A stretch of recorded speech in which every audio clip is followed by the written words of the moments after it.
What's up, everybody? This is Podcast Gameoverse, episode 085 for Saturday, November 20. Dude, it's the 20th already, man. This month, just flew past, which is crazy. This whole year has been, too fast and too slow at the same time. It's really weird. Yeah. I'm Wasabi Ice Cream. That's Rick that you heard before. What up? This is Rick. Here, the one and only. Yeah, we're here to... Anyone else who calls themselves Rick on the internet is a liar. There's no others. You're the only one. It's crazy. This is we're here to talk about video games, guys. If you didn't know that, how'd you end up here? But also, we do this live on twitch.tv. We do. /Gameoverse or Gameoverse.com/Twitch. Or Gameoverse.com/YouTube, or Gameoverse.com/Discord. You can jump in there and join us live, just like Leo Mega did a bit ago and said, "Yo." I've been playing some video games. Yes. It's been a week of not much, but one huge thing. Yeah. And we got quite a bit to go over with this thing, but I'm excited. Excited. You got a lot to talk about this one thing coming up. I don't want to spoil. Let's start how we always do, man. Tell the people what you've been playing. Halo's out. Don't even. So here's my thing. I want to play it so fucking bad. I've been having issues. It's not loading on Game Pass. Oh, really? What's going on? Yes. I downloaded it. I go to play it. It's downloaded. It says right here, play included with Game Pass. I click on it. I get the little loading wheel, and then nothing happens. I don't know what's going on. I've deleted it, reinstalled it. I've Googled it. There's one thread on Reddit. I found out about it, and people are just like, "Oh, that's weird." That's it. I haven't found any solution to it. I don't know what's going on. It's driving me do you go crazy. Have you opened the Windows Store? Because a lot of times there's updates you only get if you open the Windows Store and make it check for updates. Oh, I might do that. I'm doing that right now. Yeah. If you haven't done that, then you should do that because there's going to be updates in there. They actually redesigned the Windows Store. This has nothing to do with Halo, but they redesigned the Windows Store and it's a lot better now. It actually gives you more information on what it's doing, what updates you have, and it's a lot easier to navigate. But Halo. There's nothing on here about an update. There's an option to play it, and I click on play. It does the same thing. It's a blue loading wheel, and then nothing happens. Huh. God damn it. I'm so frustrated. I think I haven't tried. It's on Steam too, right? To download? Yeah. I might just do that. I think I'll just download it on Steam.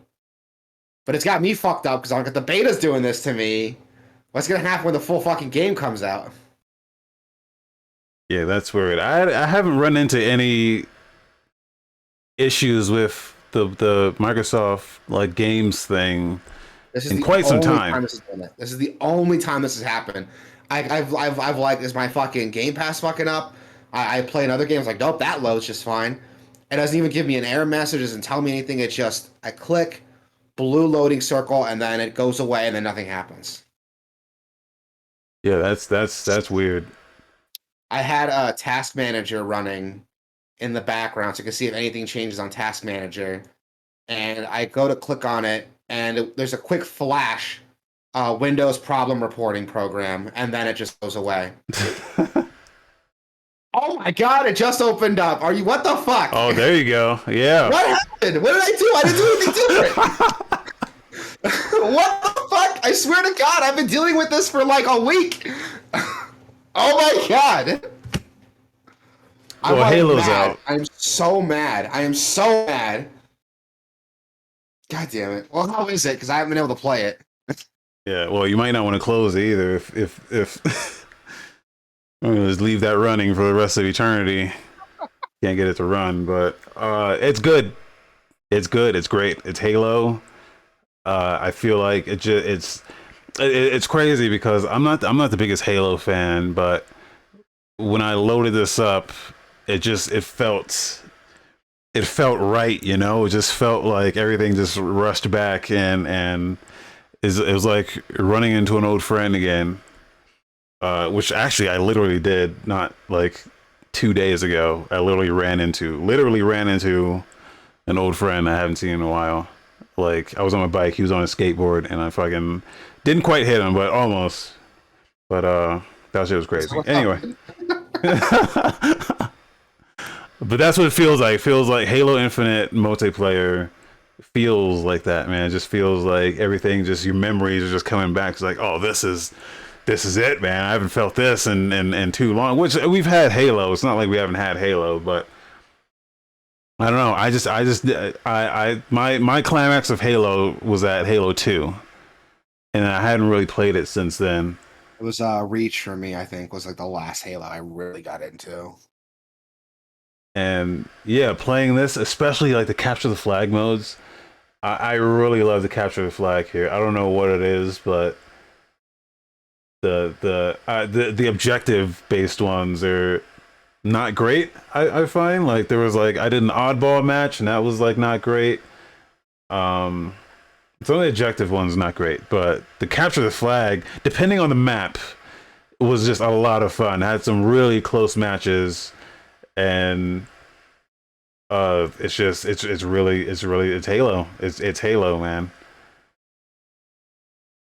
It's free to play, so it has a battle pass. It has like these challenges. It has microtransactions, bunch of cosmetic stuff. I mean, they're basically turning the game into like almost like Phantasy Star Online levels of customization. Not quite there, but it'll probably get there. Just give it some time. There's a lot of stuff in here. Just from seeing the subreddits or the Halo subreddit, I've been seeing a lot of stuff on this, and it looks really good. I really, really want to play it, and I'm kind of scared to close it because I don't want this shit to get all fucked up.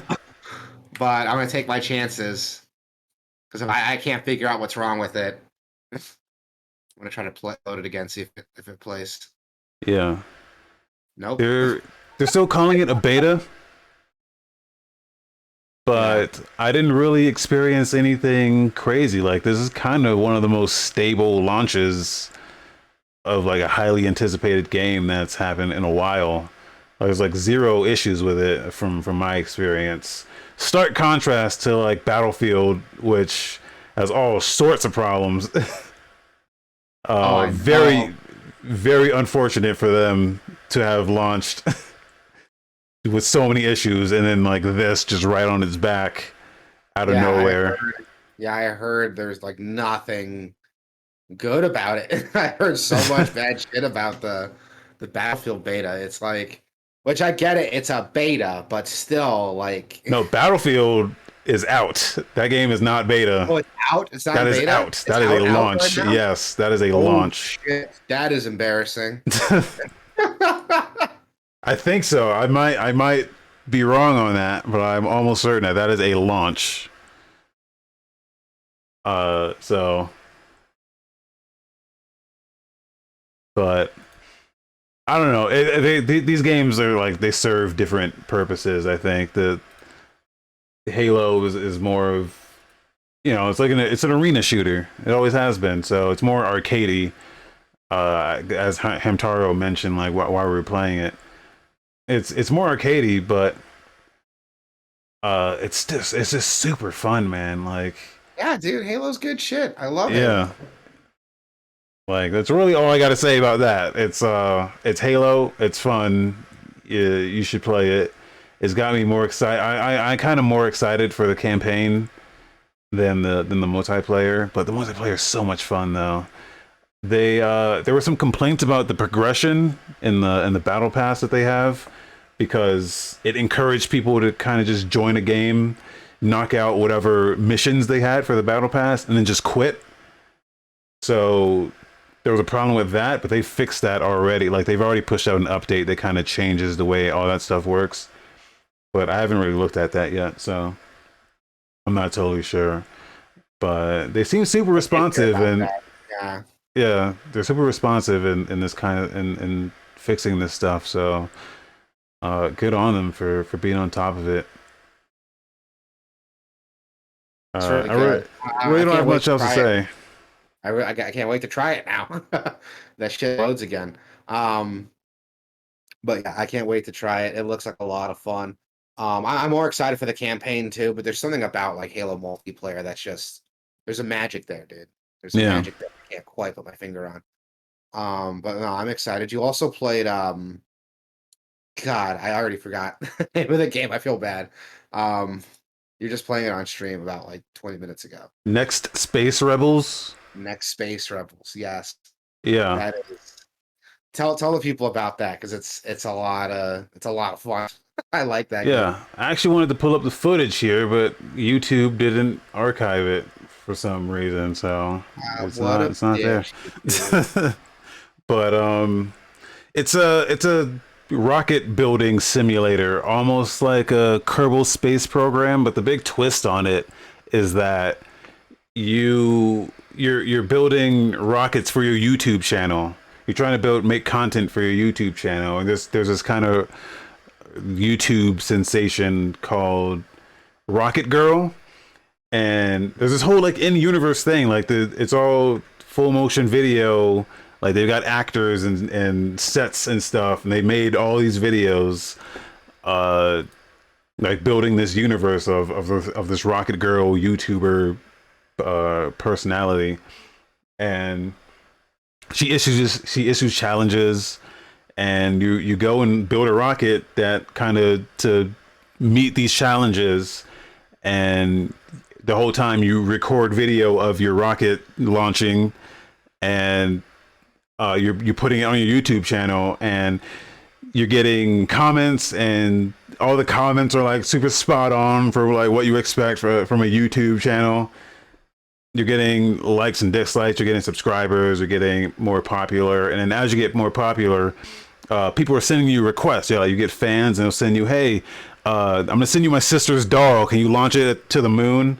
And you're like, "Sure thing, kid." And you do that, and then his sister like mails you, "No, you can't. That's my favorite dolly." It's like it's super cool. They even their whole website. If you go to their website, the whole website is also like this whole ARG. It's like made to look like a fake YouTube page with fake comments on it, and like a fake video that's all set in universe. It's really cool the way the whole thing's presented. See, that's really cool. And I was watching it a little bit towards the end of the stream there, and such a cool concept. Like it's not just like a rocket building game. It's also like a like a content creator simulator too. Like Yeah, yeah, it's really cool. I like that a lot. Like you get to see there the whole thing behind it, the building process of the rocket, filming it, putting tags on the video to get views, seeing the comments, and checking your analytics to see what if that video did well or not, what it did for your channel. It's really, really cool. It's really, really cool. I really liked it a lot, and I want to check it out. Is it on Humble right now, or is it available now? It is, right? It's on Steam right yeah. now. It's available right now. It came out a couple days ago, and it's $20, but I think it's on sale right now for like 15, $16. And it's just a really cool concept that I didn't really like. I was never good at Kerbal Space Program, but the building here is a lot more simplistic because you're only building on a 2D plane. You never like rotate anything, or get in there and find out like what piece is missing and try to get in the right spot. You're just building in 2D, and it stacks everything very intelligently. It's really crazy the way it works. But I looked at Looking at the trailer for it, looks like there are options for like other cameras and other camera views, and yeah, like they're I'm seeing the YouTube trailer. I'm seeing the trailer right now on Steam, and it's like the shit's in space. It's really yeah. cool. There might be more like camera customization options that you unlock, or like maybe you like upgrade your camera as a YouTuber, and you're able to do like 4K or have drone shots or some shit. But just like I played for like maybe like an hour and a half, and I didn't get that far. I did look at the creative mode just to see what potential existed in the future. but it looks like it does have some scale and some scope. You definitely can get into outer space at some point, but you start with like a little like fan kit, like hey, my first rocket kit, and then you build up from there as you get more popular. Yeah, So it's really, really cool. I really like it. Go check it out, everybody. It's $20 on Steam, on sale right now. 20% off for 16. It's a special launch promotion. Go check it out. It looks dope. I yeah. really like this. I'm gonna check this out now. Anything else you've been playing you want to talk about? So they updated the Xbox game streaming. It's just built into the Xbox app now. And so I checked that out. Every time they put out an update for that thing, I'm like, okay, did they fix like the latency or did they fix like the problems that I've been experiencing with this thing? And I noticed that the GTA collection was on there. So I loaded that up, played some San Andreas from the cloud, and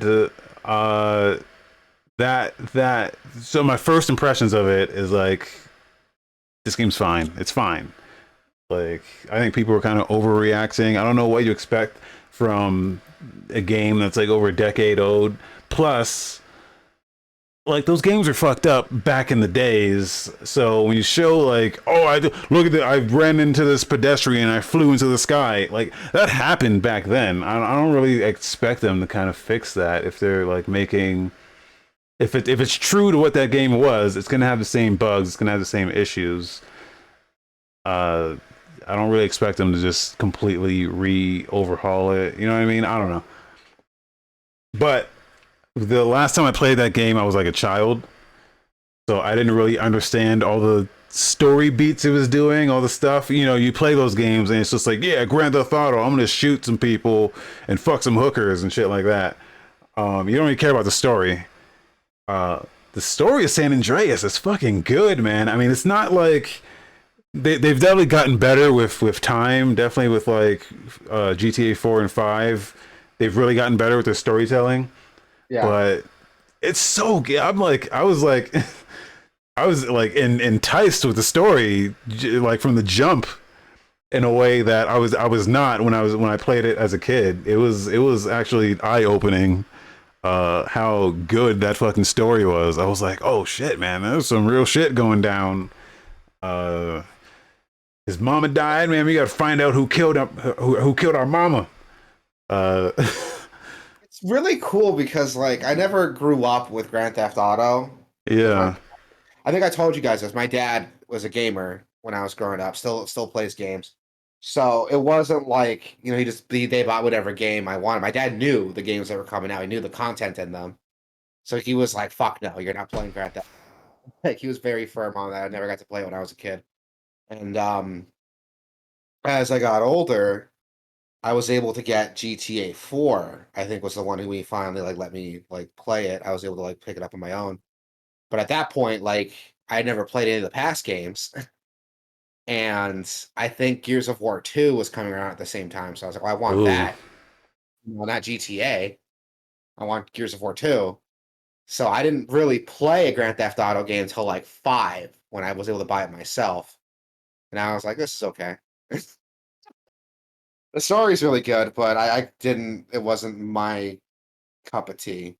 I'm just not a huge fan of like open world sandbox games, so I think that's my problem. But yeah. I did like the story though. I really, really like the story for Grand Theft Auto. Yeah, I don't know. I loaded it up last night just to like check it out. Well, Yeah. because I was like, let me look at this cloud stuff because they updated it, and then I saw that was on there, and I was like, okay, I don't have to go through this shitty launcher. I don't have to pay $60 for all three of these games. I can just load up this version of it, get right into it, and just start playing immediately, which is Yeah. awesome, by the way. But it still has a little bit of latency. That's like the main problem, I think, is the input lag. Is just, it was very playable. It was better than it used to be, but it is still noticeable input lag, and There's still like any lag, like that's gonna completely turn me off of cloud gaming. Like I'll Yeah. never even try it if I know there's input lag. Like I Like got used to it. I got used to it after like just a couple minutes. Really, I got used to like I completely forgot about the lag that was there. So it was like fine. It was totally fine. But um, yeah, I don't know. That game is like fine.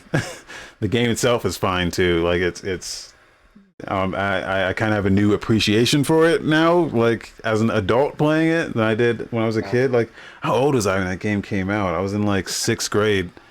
Uh, so like I didn't really appreciate the stuff it was doing, like story wise and character wise. Yeah. But like play that shit for 5 minutes, and I'm like, holy shit, man, this is like good. uh, yeah. So I might check it out then. Maybe if it's like on sale or something, I'll pick it up just so I can like say I played them. yeah. Um, we'll have to wait and see though. Anything else you want to talk about? I think that's it. That's all I played. Dope. So I finally got to get some time in with SMT with Shin Megami Tensei 5.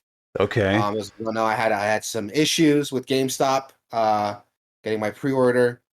Every time I say that, people are like, "Well, that's your problem. You went to GameStop." I had a gift card, motherfucker. Like, I figured I could save myself some money. I can get my game in. I could play it, and that's it. Our deal could end there. But no, it ended up coming in late. I had to play it like a day later. And even then, it came in like a little bit before we had to do the Saturday podcast. So I only had to get like 30 minutes in. But I played it quite a bit since then. I've done about 20 hours in it since last week. And it's good, dude. It's really, really, really fucking good. Like the story throws you in for a bit of a loop. There's an ass pull in the middle of the story. I'm not gonna like spoil, but the story makes you think it's going one direction, then it I'm goes sorry, a another. what? An ass An ass pull? pull. Yeah, yeah. You never Never heard that heard that expression? one. Yeah, look it up. That's a It's a new thing. one. It's an expression. I think. I don't think I made it up. Uh, Um, okay. but yeah, dude. There's a bit of like it kind of pulls the rug out from under you halfway through the story where you think it's going one way and you're like, okay, and then it goes another direction. And you're like, okay, I really like this. Um, Gameplay solid. If you play Pokemon, it's very similar in the sense that it's a monster collecting RPG. But the twist with this is that instead of cute monsters, you're actually like collecting demons. Some of them, and no like mythology is off limits here. So you're finding like I found a Manananggal, which is like a Filipino vampire, and I found like a cute little Jack Frost guy looking thing. And also I found like an angel, like a literal angel that can join my team. And there are some like Christian mythological demons and angels that you can recruit in your team too. Hmm. So nothing's off limits there. So if you're very religious, they use a lot of religious imagery. The main story is a war of like order versus chaos, good or not good versus evil, order versus chaos, angels versus demons is the big thing. And the twist in here is that there's no like good ending, good choice, wrong choice. It's all philosophical. It's what you believe is the right thing to do, despite what happens. There's not a good choice or a bad choice. There's just the choice to make. I'll give you an example. There's a scene I'm not going to spoil, but there's a character that gets convinced by a demon to team up with them because they're being bullied in school, basically. And they get taken away by the demon. You have to go after and help them. And as you're going to help them, the very, very start when you go out to chasing after them, someone pulls you aside and they're like, "Hey, should we like even bother?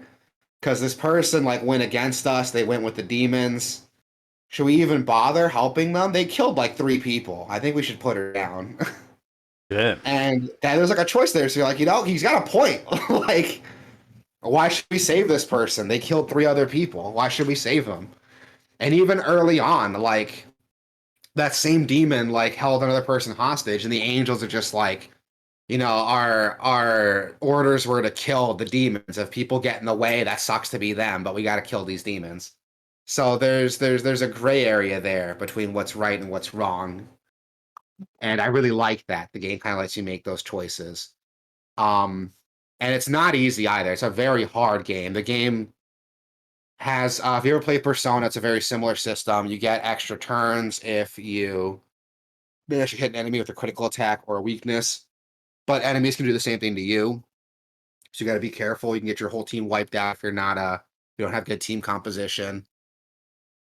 It's just there's a lot in this game I really like. It's got an open world element to it, so you can run around, explore, find stuff.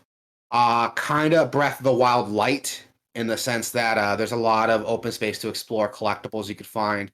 There are these little creatures called Memons that kind of remind me of the Koroks from Zelda. And if you find them, you can get this resource that gives you extra bonuses you can unlock. God, there's so much in this game. I don't have enough time to go over it in this podcast, but there's a lot I really like about it. If you like turn-based RPGs, SMT is probably one of the best I played in a very long time. If you like monster collecting games like Pokemon, but you want something with a bit more bite to it, check out SMT. It's going to do that for you.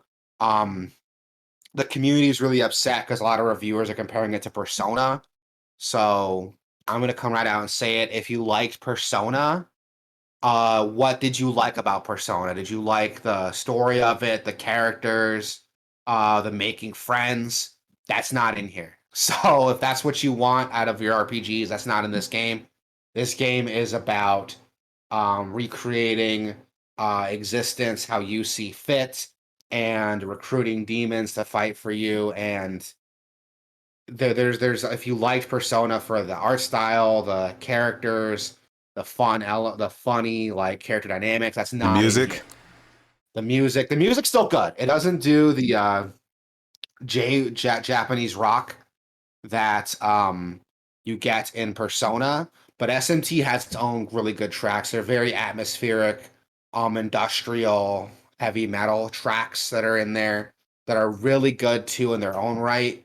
I just want to let people know because I know a lot of like SMT fans are like upset people comparing it to Persona, but I mean, let's be honest. I'm gonna come out and say it. Persona is more popular than SMT is. A Yeah. lot of people are going to be getting into this because of Persona 5. I got into SMT from Persona 4, so I'm not better than anyone else. But this is a very different game with a very different experience, but still very solid. If you like really good RPGs, pick up SMT. It's not an easy game, it doesn't hold your hand. It expects you to learn its mechanics and follow through with it. If a boss like totally wipes your ass, it's not about grinding. It's not about having higher levels. It's about good team composition, having the right abilities to cover up your weaknesses, exploit the boss's weaknesses, using your turn order wisely to either buff yourself, debuff the boss. You're going to be using all that in this game. It's not just throwing your highest level monster at the problem and then beating it. No, you are going to be using those buffs. You're going to be using those debuffs. You're going to be using status ailments are very helpful, believe it or not. Most games you wouldn't even waste your time wasting a turn trying to poison somebody or charm somebody. You're going to be doing it in this game because it is very helpful to use. God, there's so much stuff in here that I can spend all day talking about, but I'm not going to do that for the sake of the show. But it is a very, very, very good game, and I recommend if you have a Switch and you like turn-based RPGs, go pick this game up. It's fantastic. It's fantastic. It's an experience unlike anything you've experienced before. I can guarantee it. It's really, really good. All right. Uh, Leo in the chat said that an ass pull is when they pull something out of their ass. Kind of. It could also mean like a twist, like a. I Okay. heard my dad say it before. It could also be like a twist, like someone thinking it's going one way and they pull your ass like another way. Um, Okay. but yeah, that's what it feels like to me. If I use the term wrong, then if I use the term wrong, that's on me. It was Yeah. more they pull the rug out from under you. You think the story's going one way, and it actually goes another. And it's really cool the way they do it. I don't want to like spoil it for anybody, but yeah. There's okay, so I looked it up. It is when they pull a story element out of nowhere, like Leo's saying. So that's on me. I fucked that up. It, it's a twist, I should say then. Not a twist, but a misdirection, a legit a purposeful misdirection. A red And herring. there you go. And it's pretty cool. Like, I'm not going to spoil it, but the game makes you think it's going to go one way and then it goes another. Like, after you get past the first zone. It's really cool. I really liked it. But All go check it right. out. It's a lot of fun. It's really, really good. Seriously, go play it. It's fun as fuck. That's all All I can right. say. Shin Megami Tensei 5. Yep, it's just what I wanted. That's all I've been playing really. I've gone into some other games that I played before.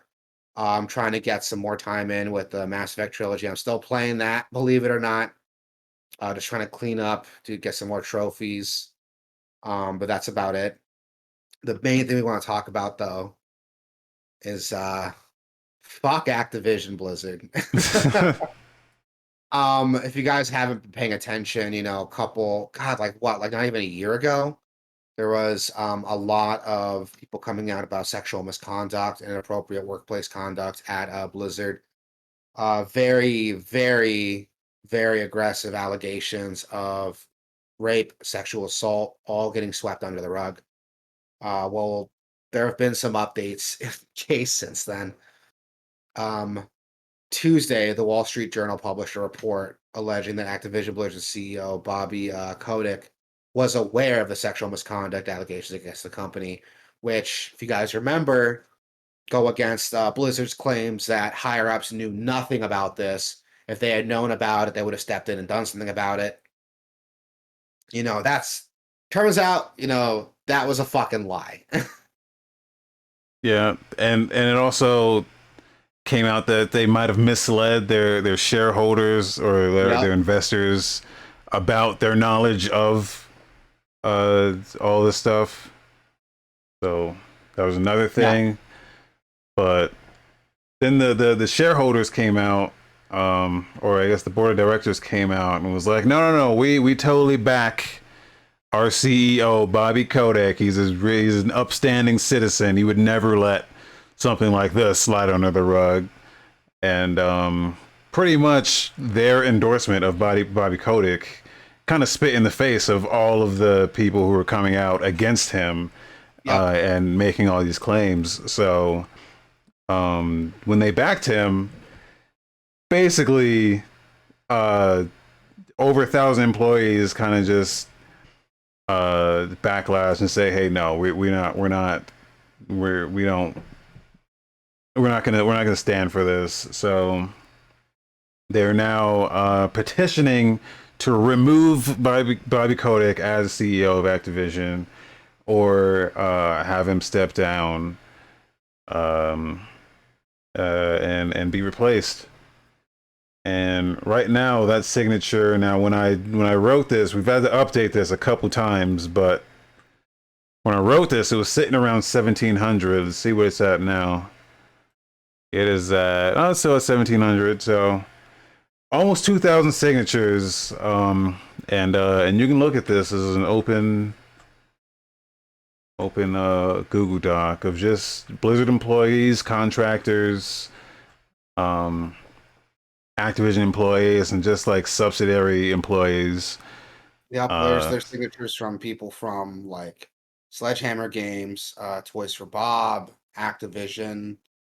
There's a lot of signatures here, and I'm like, good for them. Like, yeah, I've said this before, like everyone deserves to work comfortably without fear of being harassed.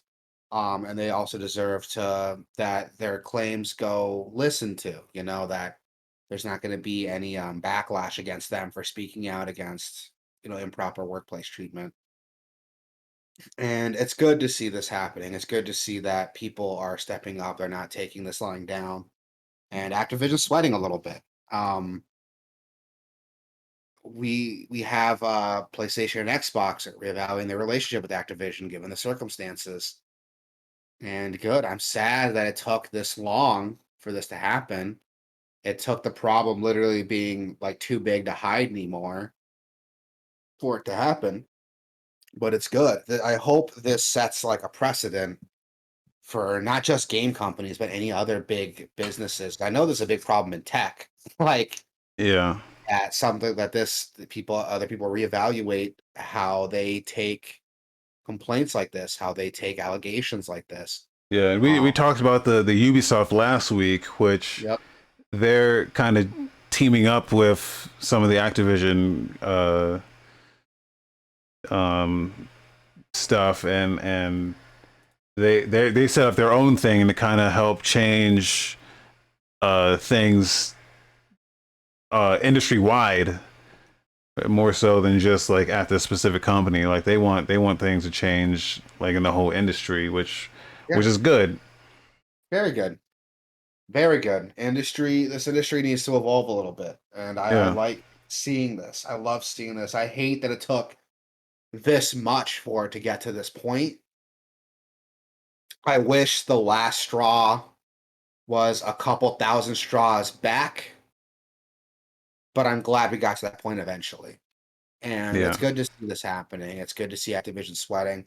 And I've personally like it's made it kind of hard for me to like play Activision Blizzard games because as those of you who know, I'm a huge Diablo fan. I love Diablo 3. I like to joke around that I never quit playing Diablo. I take breaks from it because as soon as another season comes out, I dump another like 40, 50 hours into Diablo minimum every new season. And ever since the story came up, I haven't played Blizzard. I haven't played Diablo. And people tell me like, "Well, you already paid for the game. It's not giving them any more money." No, but it shows numbers that people are still playing their games despite this. They can show their shareholders like, "Look, we're not being affected that much. That's why I made the choice not to do it."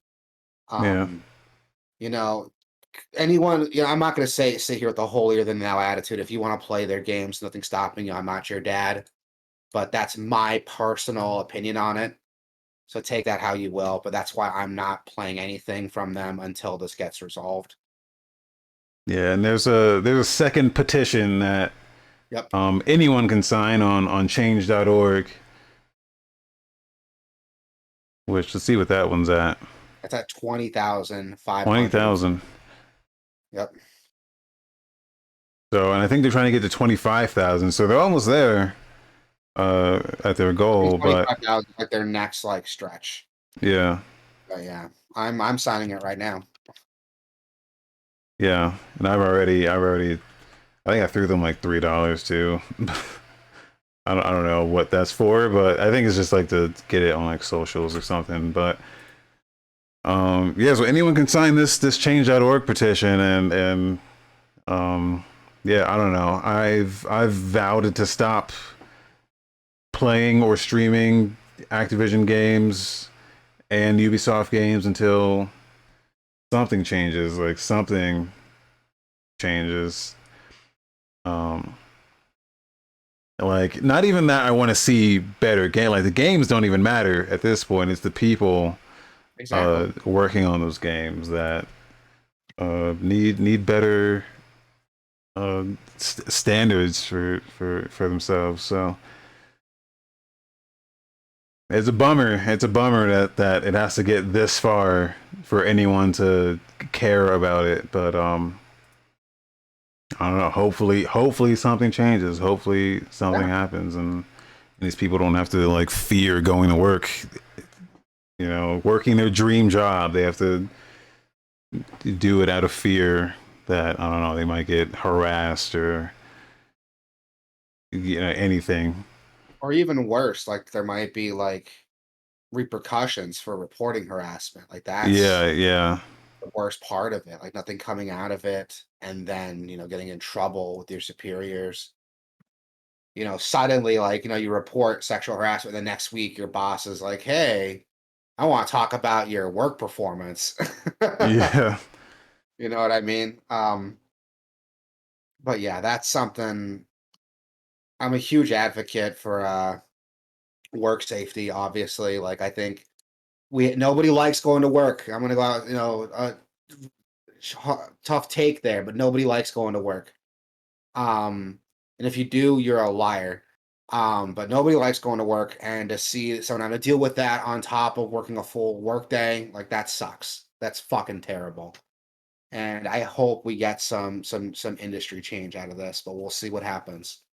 Um, we've gone through shit with Riot, Ubisoft, now Activision Blizzard. Let's see what happens. We'll see what happens. I hope this is like the last straw, that last moment where we just gotta look and be like, dude, we're better than this, and I hope we become better after this. We'll have to wait and see. Yeah. Meantime, though, fuck Activision Blizzard. Yeah. Fuck them. Fuck them. In some lighter news, Xbox adds over 70 new backward compatible games. Just holy shit. Those of you who don't know, Xbox's 20th anniversary, on Xbox 20th anniversary, they added 70 360 and original Xbox games to their backwards compatible library. Those games all benefit from a performance boost for the Xbox Series X and X, or X and S. All the games support auto HDR, and most of them are going to get a resolution enhancement too on top of that. 37 titles are getting an FPS boost. And it's also the FPS boost is rolling out on Xbox Cloud Gaming for some select titles like Fallout 76 and Fallout 4. This is fucking cool.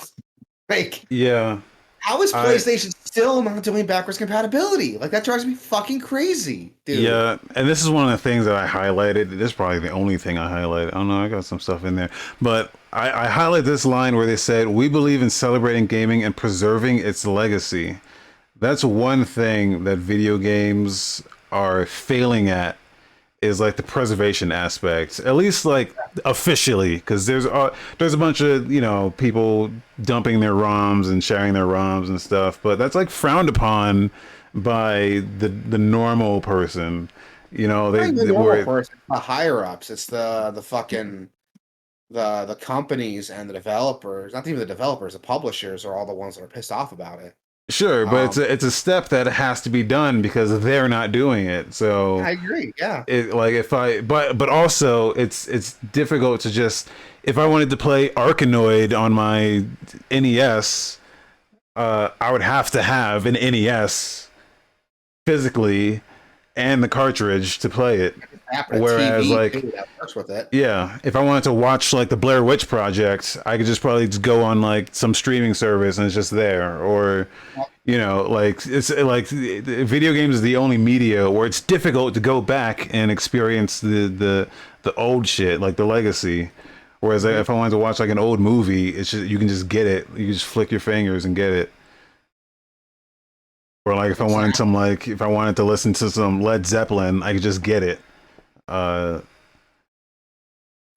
Exactly. There aren't any official ways, any easy consumer friendly ways to like experience these old games.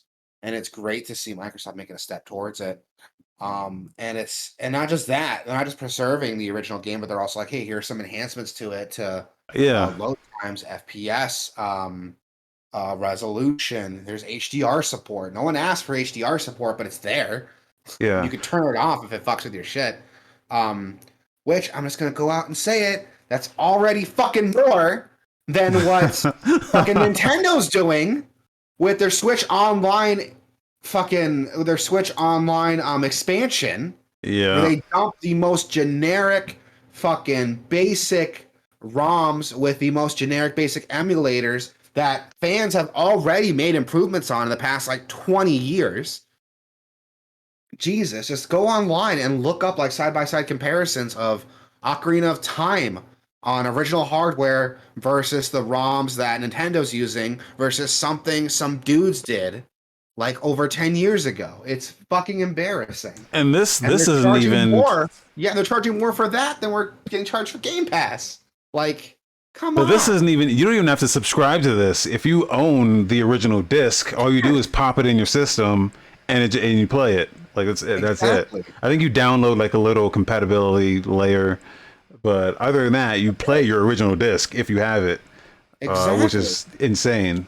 And if it's on Game Pass, you can just play them. I was at my dad's the other day, and there were all these 360 and original Xbox games like available to download on Game Pass. It was insane, and it's like, what the fuck is Nintendo doing? Yeah, Like it's So embarrassing. It's embarrassing. And what did they add here? The entire Max Payne series, the entire Fear franchise, the entire Skate franchise is on there. All the Dead or Alive games, maybe not all of them, but Elder the Scroll Skate like one I really Oblivion. want to play because I never played Skate, but everyone tells me I would love it. So here's a Skate's way for me to cool. try it. Here's a Skate's way for me to try cool. it. Until now, I had to get a 360 and buy the original hardware because I couldn't play Skate anywhere else. Now I can have an Xbox One with Game Pass and I can go play it right now. It's fucking Yeah. awesome. At least I think it's on Game Pass. To double check, but yeah, it's awesome, and it's embarrassing that Microsoft's leading the charge on this. When I'll argue they haven't been in the industry as long as Sony or Nintendo has. Like Nintendo and Sony have a much larger backlog of games to look at. Like nobody gives a fuck about Adventure Time: The Secret of the Nameless Kingdom. I can fucking play it right now. But I can't fucking play Ocarina of Time officially right now unless I have original hardware or I pay like $80 a year for a garbage subscription. And for a garbage version of that game. A garbage version of that game, exactly. This is going to be the best version of Adventure Time Scrolls of the Secrets of the Nameless Kingdom you could ever play. It's going to have improved frame rates, going to have HDR support. I'm not just playing this game, I'm playing the best version of this game. Yeah. But I can't do that for Ocarina of Time, which constantly hits best game of all time list. You can look up best game of all time, and it's going to be like Ocarina of Time, Undertale, or like Halo. And Outer Wilds. I'm talking more mainstream, dude. Oh. But the point is, it's fucking embarrassing that it's Microsoft doing this. You know, again, who haven't been in the industry as long as Nintendo or PlayStation, but they're the ones leading the charge on this. Especially since I'm gonna throw some shit at Sony now because it's been a while since I picked on them. It's so easy for them to build a machine that can go all the way back. They own the formats Blu-ray and CD-DVD, right? So to be fair, on Sony's part, they did do it to a certain point with, I guess, up to PS3, where it just could play literally every fucking thing previously from PS2 and PS1. So, to be fair, I'll give them that for doing it at that time, but they've got 2 more consoles since then, and they've completely dropped the fucking ball on all of that. They have, and I will argue, when the PS3 came out, you know, we also got the Wii, the 360. Those were both backwards compatible too. At least the first generations were. Yeah. I'll argue that. But Sony did have, I guess, all of Sony was compatible, whereas like with the Wii, you had to like, you know, they had like cartridge, like N64 you wouldn't be able to do, or you know. Yeah, so that's an argument I'll give you. But it'd be so easy for them to do it now, though. That's the thing. Like they can do it now easily. Yeah. They don't even have to like make a new system. They can like release an add-on. If they wanted to like make some money out of it, I'm sure they can release an add-on for your PS5 that just hooks up into it. It'd be super easy to do, and it could read PS1 and PS2 discs. It'd be super easy to do. Or at least just bring back. They have the fucking PlayStation classics on PS3. Just port that over to the PS5. Why did that skip PS4? There's no reason for that. I don't understand. I think one of the most impressive things about this is that they don't have to do this. Like, I don't think there's any people clamoring that they can't play their Are You Smarter Than a Fifth Grader game on their Xbox Series X. You know what I'm saying? Like, the amount of people who actually care about this is pretty low. But the fact that they're doing it anyway shows me that they care about it where no one else does. And that speaks more to me than them doing it because people asked about it or, you know, whatever. Because like I fully expect Sony did add the backwards compatibility eventually with the PS4, at least with the PS5 and PS4. It was like, okay, all the games are, here's the list, and it's like all the games except like 5 or 6. Yeah. Like they only did that because their arm is being pulled. They Yeah. didn't do that because they wanted to do it. Let's be honest here. Exactly. Microsoft is doing this because they want to do it, not because no one's clamoring for fucking black college football. What the fuck is that? What? Where are you seeing that? Black Black. college football experience. What is this game? I'm googling that now. But you know, it's probably like like a historically black college thing. I don't know what that is. That's something. Um, but like I, it's just it just speaks more volumes to me that they're doing it because they want to do it and not because people have to petition for it. So that's why if I were to buy a console today, it would be a Series S, just so I could play some backwards compatible games. I Same. don't. Yeah. There's no reason for them to do this, but they went and did it. And I looked it up, and yeah, black college football is just it's a college football game that features historically black colleges and universities. And it actually has an Okay. in-game museum with good info on the Interesting. schools. But so it's pretty cool. Like I'm looking into this, like, oh, there's like a history lesson here. It got bad reviews. It's not a good football game, Sure. but apparently, like, it's got some like actual historical stuff in there. That's pretty cool. And you could play that if you wanted to. You can So play that if you wanted to. So there we go. Not only is it preserving a video game, it's also preserving Black history. So there you yeah, go. There you go. Xbox fucking pulling double duty here. yeah, But now, jokes aside, like it is embarrassing that Microsoft is doing this. Again, when Sony and Nintendo have been around much longer, they have much more to go back to. And we have to look at Xbox, the youngest player in this game here. And not just that, but the only American player in this game, I'm going to add. yeah, And they're the ones who are going back and doing it. Like, they have no reason to. There's no reason to do this. yeah. Now They're there's doing it. still some games on here that are not on here. Like I was looking for Brute Force for the original Xbox. That's not on here. That's Oh, that one sounds game fun. that yeah. Um, yeah, there are some games still that are not on here, but That's a they've got bummer. like there's over 500 games on here. I sorted by 500, and there's more than 2 pages, more than one page. So That's awesome. That is awesome. That is awesome. And I love seeing this. I really do.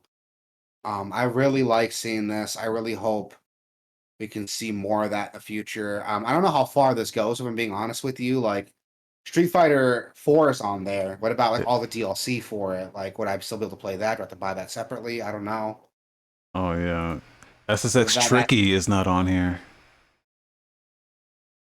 but it's still cool to see. Super Meat Boy is on there. There's no reason for Super Meat Boy to be on there. It's on everything. If I want to play the original 360 Xbox Live Arcade version on my Xbox One, I can do that. There's no fucking reason for me to be able to do that, but I could if I wanted to. Yeah, Like it's insane, dude. It's insane to see this, and I love it. I love every minute of it. And I've been a Sony guy my whole life, dude. I've been a Sony guy my whole life. I've always gravitated to PlayStation. Growing up, Nintendo when I was younger for my handhelds and stuff. But I never really cared about Xbox. I liked Gears of War and Halo. Like that's it that I cared about for Xbox. But now they're the only ones that are actually doing shit I want to see, trying to push the medium forward while also not forgetting where it came from by preserving these older games. That it's gonna make me feel old, but like it's crazy that Xbox is 20 years old now. It's yeah, insane for me to hear that. I remember when it came out, I was like, what are they gonna do? Like, I can get an Xbox or a PlayStation 2. Like, I remember making that choice when I was a kid. And it's so cool to see them just towing the line here. Bravo. Good for you. Good for you, yeah. Microsoft. Good for you, Xbox brand. Now I think they said that they're gonna be slowing down Yeah. after this. or this might be like the last update for a while. So, which is fine. Like oh yeah, they did yeah, more than anyone expected from them, so I'm fine with it. yeah.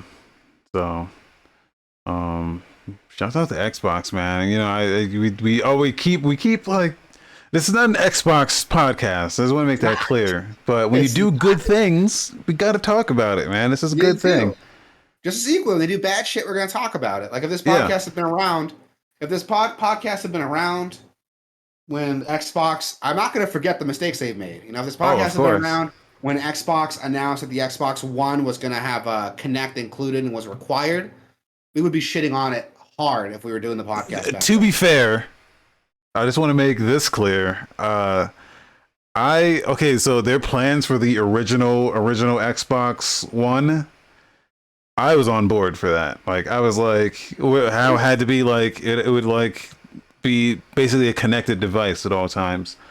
Uh, I was like fine with that, man. I think people overreacted to that. I mean, you look at how people exist today. You're connected, and you're always connected anyway, right?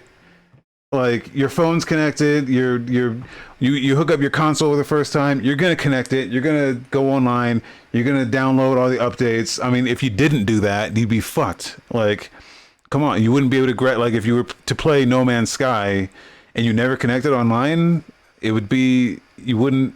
First of all, you wouldn't get the patch that updated the game on day one, but you wouldn't get any of the where it is now. I don't know. I the doom and gloom that people were assuming from that original premise of the Xbox, I thought it sounded good. Like you would be able to trade your digital games, but back to your friends and back and forth. I thought that was insane. Like that was an incredible concept. Uh, The big problem that it came with, and it's not even a problem anymore because most people buy their games digitally, is that it required an always online subscription, like or next to connection. So even if you want to play your single player game offline, you couldn't do that well, for you whatever. could do it, but it would have like a time limit on it or something, which I think was like 3 days or something. Which Exactly, and I know like that brought a lot of people the wrong way, and also like your physical games have like a digital token attached to them, so you couldn't just like trade your game in if you didn't like it. So but I mean most people just buy their games digitally now anyway, so what's the problem? I can't like even I remember think the last physical game I bought was SMT5, and before that I don't even remember it. If I'm being I totally think like at the time that was pitched, people were not really ready for that idea. But if you think about where we're at now, we've embraced most of these concepts. Yeah, I agree. I agree. When that's why what I mean. Like if it had been pitched like because I was totally against it back then, but it's also because I haven't like totally acclimated to that type of lifestyle yet. Yeah, Now that I'm yeah, in it, I'm like I don't see the problem anymore. Um, especially since like I'm fine with like not physically owning my games anymore. Like it's such a weird 180 I've done on that opinion since then. Like even now, like if I could just have everything on a subscription, if I could just pay a yearly subscription, play any game I want, I'd do that over physically owning it any day of the week, dude. yeah, And it's funny because I would have never considered that like 5, 6 years ago. And it's so funny that, again, 5, 6 years ago, Microsoft were the villains for pushing this idea. But now, like, here it is with this. Like, these games are all back. So all these backwards compatible games require an online connection to download those layers to play them. Like, and nobody's complaining about it. They're just happy that it's here.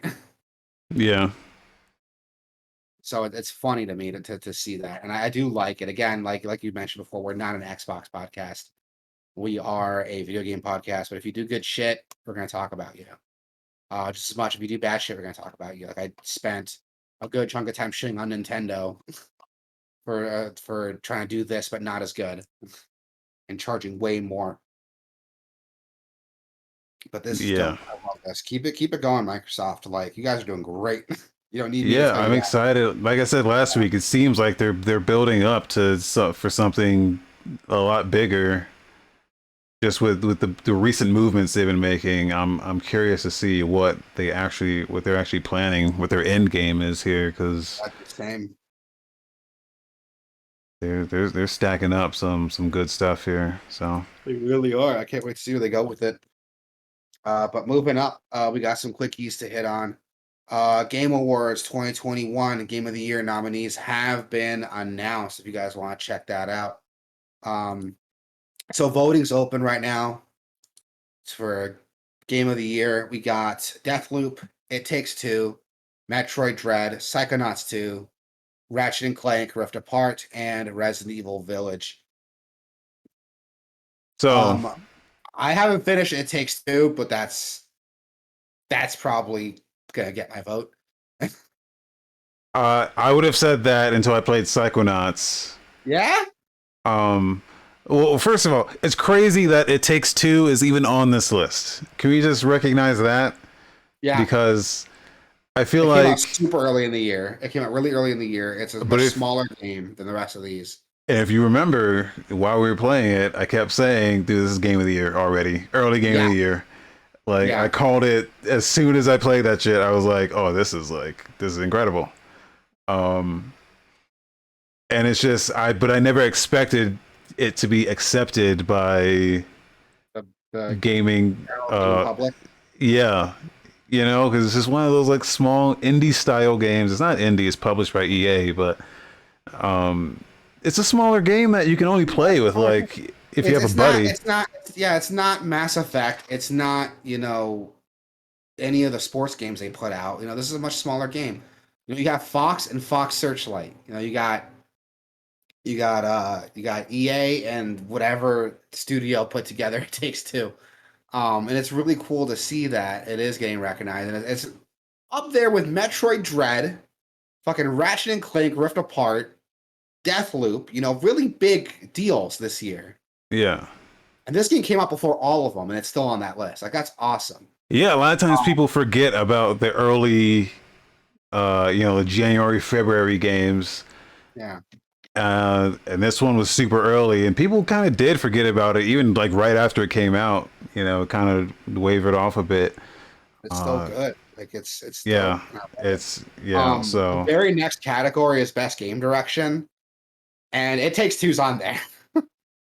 And it's alongside Deathloop, Returnal, Psychonauts 2, and Ratchet and Clank. Which, if we're talking just game direction, with which the description is awarded for outstanding creative vision and innovation in game direction and design, It Takes Two is going to take that from me. Yeah, I think for sure.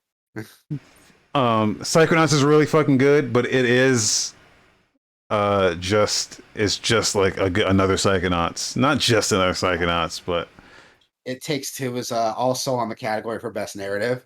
Okay, now that is not gonna win that. I'm sorry, but it's a good narrative, dude. Like, there's points in that story. You're gonna tell me you didn't lose your shit with the elephant scene? You're gonna tell me that's not a scene you're gonna be talking about for a long time? I mean, for me, I'm like, that scene didn't affect me as much as it might have affected other people. I'm a very emotionally absent person, so it takes a lot to get me to feel anything. You were laughing. I remember you laughing. I was laughing because it was funny, but other people were like, "Oh my god, this is so violent!" I was like, "Are you kidding me?" I lost my shit. That was the funniest thing. It was like a shock laugh for me. Yeah, it was funny. But I don't know, some other people's reactions. But like that scene in isolation, sure.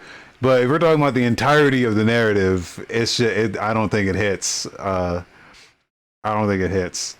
The story wise, there's a lot of misses in the embedded in there. I don't think it hits. Psychonauts though, now that's a narrative. Yeah. That's a narrative you don't forget. Those characters you won't forget. Just quotables left and right. Just the writing in that game is just impeccable. Now I haven't played any of these other ones. I need to go back. I actually have a friend who is in Life is Strange, who I didn't find out about until I asked her, asked her about it. Seriously? Yeah, she voices That's one of the cool. characters. That's Um, cool. yeah, That's but awesome. so I need to play that just to see that. So quick thing. I'm going through this list here. And remember that game, Kina Bridge of Spirits? Yeah, We thought it was like I kept getting it confused with that Raya the Last Dragon because the art style is like so similar to like a Disney movie. yeah. That's on the list for best indie. That's an indie game apparently. It is. But it That was is like an a indie Sony game. exclusive, wasn't it? Didn't like Sony back it? It was Sony exclusive, but I don't think they didn't publish it for them. I don't think it's on Epic and other stuff. It's I on had no PC. idea. I thought that was like a AAA game. It looks like a AAA game, dude. Yeah. Uh, yeah. I don't want to go through all these categories. Yeah, me neither. Um, I'm voting right now just for the no, fuck of it, really. but yeah, I we don't didn't have to vote go through it. anything. Yeah, we don't have to go through it on the show, but it is cool to see this. I mean, it's a big marketing thing, you know. It's not like this is the closest we're gonna get to like video games like Oscars, but even then, like it's less important really than the Oscars. Yeah. Um, but it is cool to see this, and it is cool to see It Takes Two getting the recognition it absolutely deserves. That is one of the best games I never finished. We need to go back and finish that game. Yeah, we Um, really do. it is so good. And some other news that totally shocked me is that Nintendo partnered with Panda to launch the first officially licensed Super Smash Bros. Melee and Ultimate Championship circuit in North America. It's coming Yeah. 2022. I'm surprised because those of you who don't know, Nintendo and Masahiro Sakurai, the main designer for Smash Brothers, has been openly against making the game competitive. They always looked at it as like a party game. It's not supposed to be this competitive fighting game. They've always been against making a competitive game. But then they started to lax that a little bit with Ultimate. They started to make it more competitively viable, but they still wouldn't acknowledge Melee. That was a big thing. Yeah. Countless times they've been trying to get Melee into Evo, and Nintendo would shut it down. Ultimate got into Evo eventually, but Melee always got shot down. So it's crazy to me to see Nintendo teaming up to actually launch an officially licensed championship circuit for both those games. Melee is more crazy for me to hear, but for both of them is insane to me. Um, I like seeing that they're gonna have cash prizes coming in. That's gonna be announced later. That's cool as fuck to see. I know I got some friends in the Melee community that are really tight in the Melee community, and I want to talk with them and see what they think about this. But that's cool as fuck, dude. Yeah, and this comes like right after, like people were doing some very uncharacteristically positive things. This is like unrelated, but Apple came out and released a whole thing about self repair. They're supporting self repair shit now, just Yeah, out of the blue. And like, who the fuck? What Apple is this? exactly. It's not my Apple. Holy shit, that's insane. Yep, and same with Nintendo. Like, who's Nintendo? This isn't my Nintendo. Yeah, Acknowledging Melee exists and there's a community around it. this is a very tone aware Nintendo right here that you just don't see. Now they have to. We got to see how they follow through on this. Because if they don't Yeah. follow through on it properly, then it's meaningless. But and I'm not sure who Panda is. From what I can tell, it's like an esports team or organization. I'm not totally sure who they are or what they do. So I don't know if they partnered with the right people. Like this is not my scene, so I don't really know much about it. But it's just it's positive that it's happening. They've acknowledged it, so that's a step in the right direction, I think. It is a really good step in the right direction. I love seeing that. I don't know if means anything, but a lot of fans have been clamoring for like a Melee, Super Smash Bros. Melee HD or something. I Oh, would love to see Nintendo do something like that. Maybe with this getting acknowledged, there might be enough like attention that they might do something like that. They're gonna charge you $60 for it, but it'd be cool to see it happening. I don't have that much faith in Nintendo yet. do they need to do that, or could they just update like some melee rule or like some melee settings into Ultimate? Because really, it's just the way that game plays, like that they want, right? People like the gameplay of it, but they also like the aesthetic. You know, the music, the art style was very specific to Melee. Uh, Um, Melee did a lot of cool stuff that you just don't see in Smash Brothers anymore. Like Melee's adventure mode is really, really cool, and it's basically like a side-scrolling like platformer beat 'em up. yeah, You can knock out in like less than like an hour, but still, it's cool that you can play through that, and that's like not a thing anymore. You know, Brawl had that big story mode, but that doesn't exist anymore. yeah. As much as I'd love to see that in Ultimate. But Melee did a lot of cool stuff that I know a lot of people would love to see. Break the fucking trophy minigame that they had was really cool. Like there's a lot of cool stuff that they did that you just don't see anymore, and I would love to see if Melee got like a re-release, like an HD release, or like an update to Ultimate. Like, oh, here's like Melee running in Ultimate or something. That'd be cool to see, but I don't know. We'll have to wait and see if something comes out of that.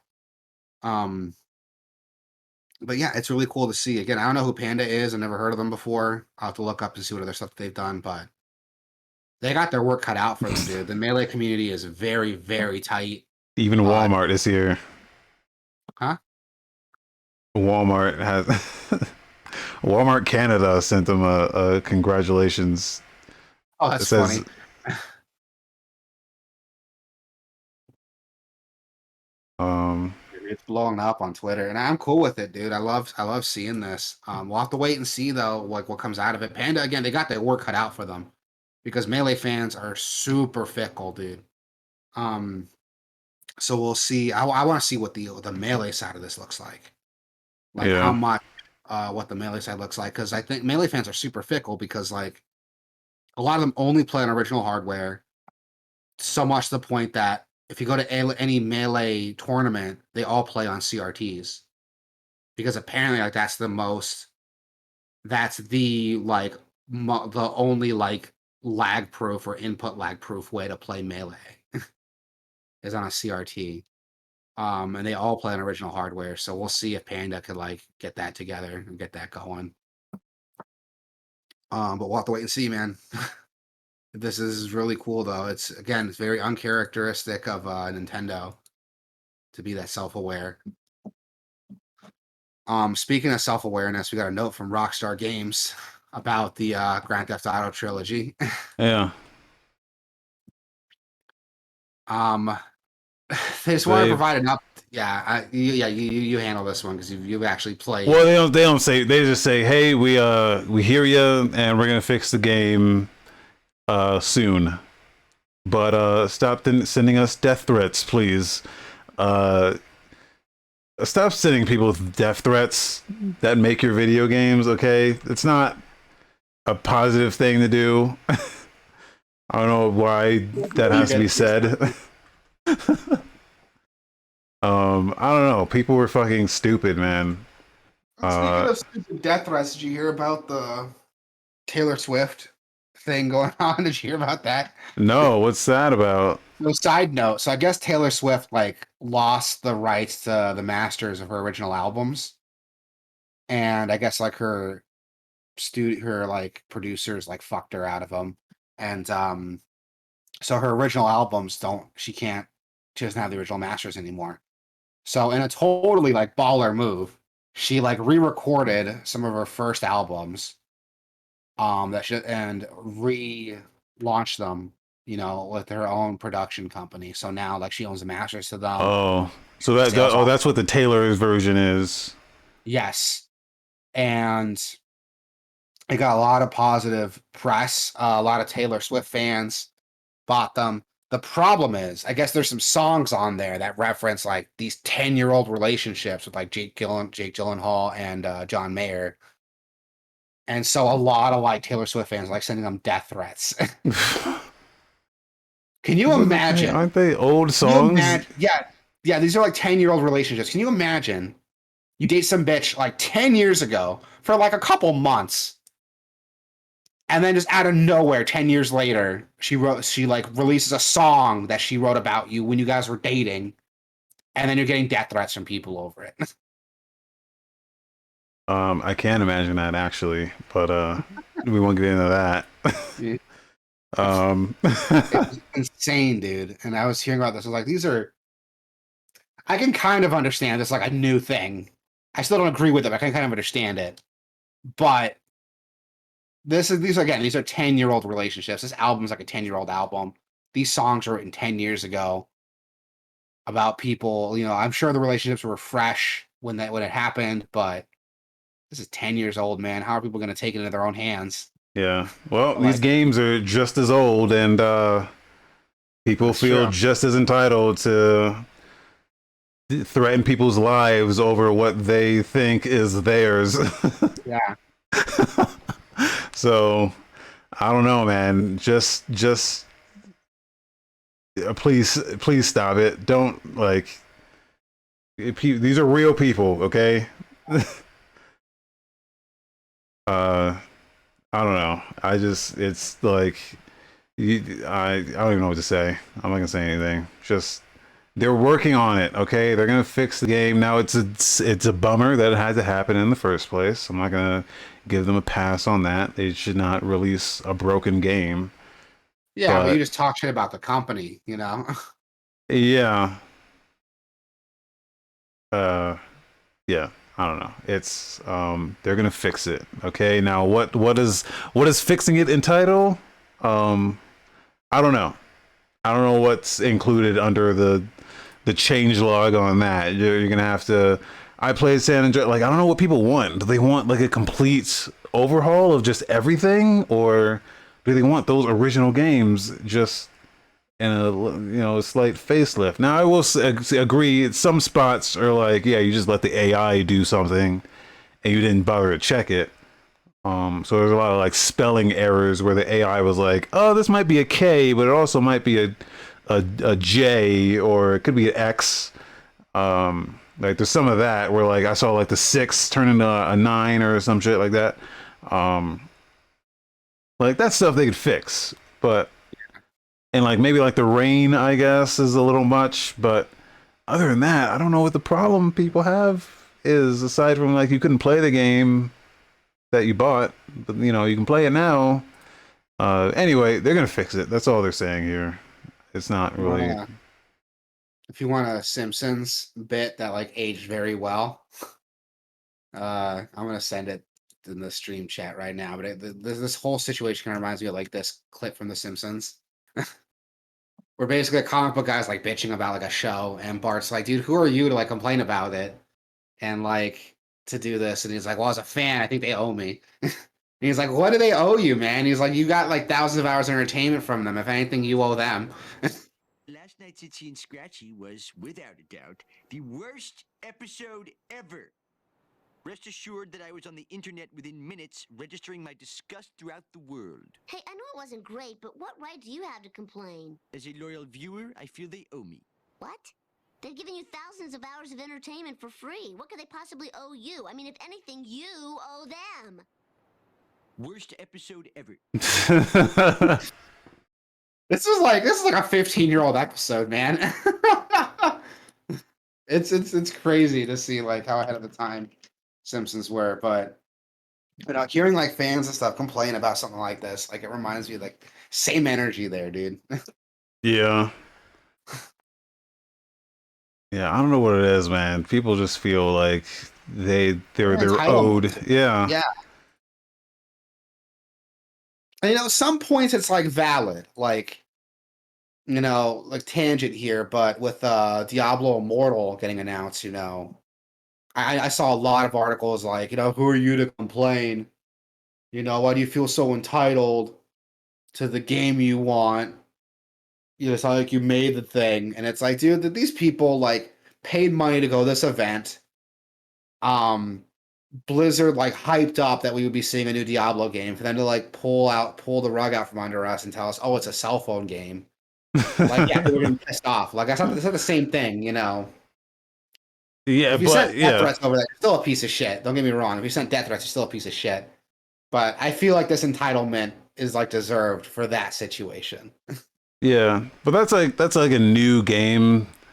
This, first of all, they didn't even announce this until like, oh, like 2 weeks before it came out. They announced it. Yeah. So it wasn't even like people were like anticipating something or expecting anything. But and I will say they did obfuscate what the game actually like. They didn't allow people to. They didn't show any gameplay. They didn't allow any footage or reviews or stuff like that. So people didn't really know what to expect. But if you just, it's those original games. Yeah. I just don't. You could go one of two ways with it. You could like give you the game that you remember, or completely redo it and do like a Resident Evil 2 remake or something like that. I'm in the camp of like enhancing the original experience, you know, taking what works, what doesn't. Like with the Mass Effect Legendary Edition, you know, I still stand by it. That's the best way to play Mass Effect right now. They fixed all the garbage in the first game, made a ton of quality changes to make it to modernize it a bit more. Like I would have loved something like that for the GTA trilogy because I've never played it. So this will be, which they kind of did, right? Like they updated the aiming, they added a cover system to it, right? That's more like the modern games. For The for this trilogy, Yeah. I didn't get that far. I only played like the first mission in San Andreas, but everything I noticed was like graphical, right? And it wasn't like the best looking, I will admit, but I was like, it's fine because these games didn't look that great to begin with. I don't really expect them to completely overhaul. Like, I don't know. Like, I don't know what I want out of it other than to just be able to play that game in a modern and just slightly updated. So like, it looks bad, but it looked bad back then. It has glitches, but it had glitches back then. It had like all the little compilation videos that people were posting. I'm like, okay, yeah, but that game did that when it came out. Are you like, I don't know. And back then when it was doing it, you thought it was funny. You thought it was great. You're like, oh, I'm going to load up GTA 4 and I'm going to go to the park and I'm going to drive into the swing set and I'm going to fling off into space. And that's fun. Thousands of videos on that. But now when you do it, it's like, look how busted this game is. Look how broken this shit is. Oh my God, I want my refund. It's like, I just don't understand. I just don't understand. I don't know. I didn't expect to talk that much about this. Yeah, There's me really neither. not much to say about it other than, hey, they're going to fix whatever issue you had. I guess they're going to fix it. I think it's fine. For the most part, there was stuff they could fix, sure, Yeah. but it's fine for the most part.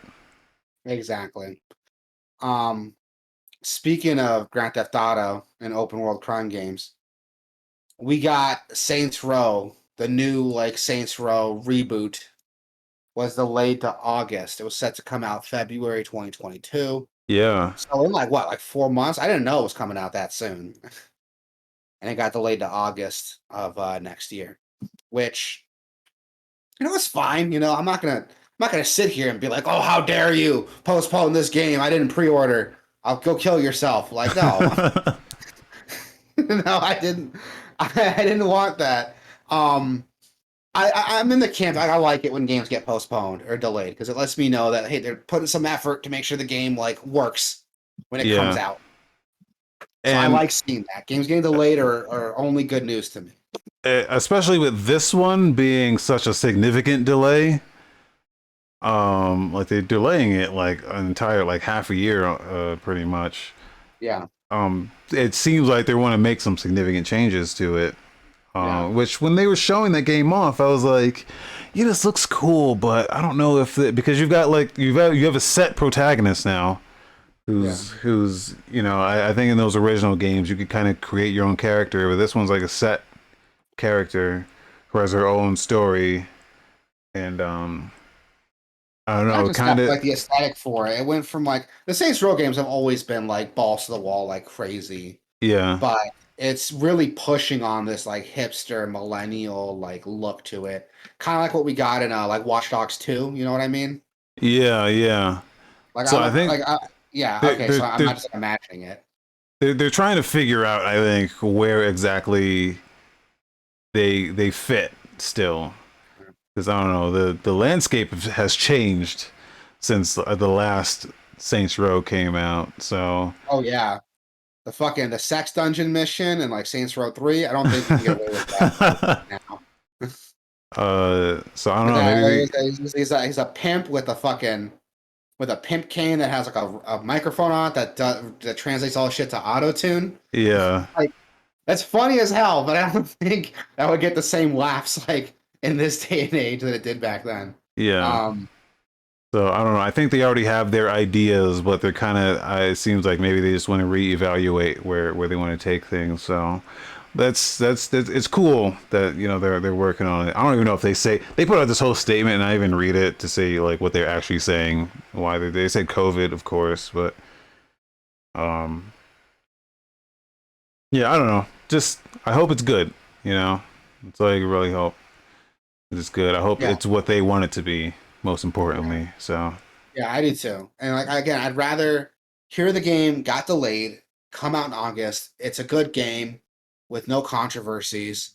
Then rush the game out February. It's buggy as shit. Doesn't run. Need to wait another 6 months for it to be playable. And you Yeah, also hear that all the developers had to go through this disgusting crunch to get yeah, it out, ship it out. yeah, Like if I hear that there was crunch after this, I'm gonna be really fucking pissed off. yeah. But we'll see what happens. But yeah, we'll see what happens with this game. I love the Saints Row games because they don't take themselves seriously. They're very dumb, silly. I like to call them junk food games. You come home from a long day of work, turn your brain off, and just slap people with a dildo bat, or spray shit out people's septic tank to lower property values. Like or play insurance fraud. Like there's some fun stuff in these games, and that's why I always like them more than most open world games, and how much they fuck around. But we'll see what comes out with this if we get something similar. Um, in some trailer and videos, we got Multiversus. We finally got a look at this rumored WB platform fighter Yeah. that characters from fucking Batman, Superman, Scooby Doo, Game of Thrones, Adventure Time, fucking Bugs Bunny, and Steven Universe are in here. Game of Thrones is crazy because I had no idea that was WB. Uh, and like some of this other stuff is like, that's WB? What the fuck? Um, but the Game of Thrones is a weird one. I was like, wait, Arya Stark is in this? Uh, this looks, it looks rough, but I like the idea. Yeah, I love the idea. I love the idea, and he shows off one thing that separates this out from other games. He shows off the two. It emphasizes like 2v2 combat is what it's built around. Yeah. So you see, like Bugs Bunny like makes a hole, and your partner can like go through it to fast travel, or like fucking Wonder Woman's lasso can pull you in if you're going off the edge. Yeah. I like that. Because Smash Brothers doesn't have anything like that. Yeah. Some characters have like some support abilities, but it's not its primary function. Where with this, it seems like everyone has something that you can use to help your partner out.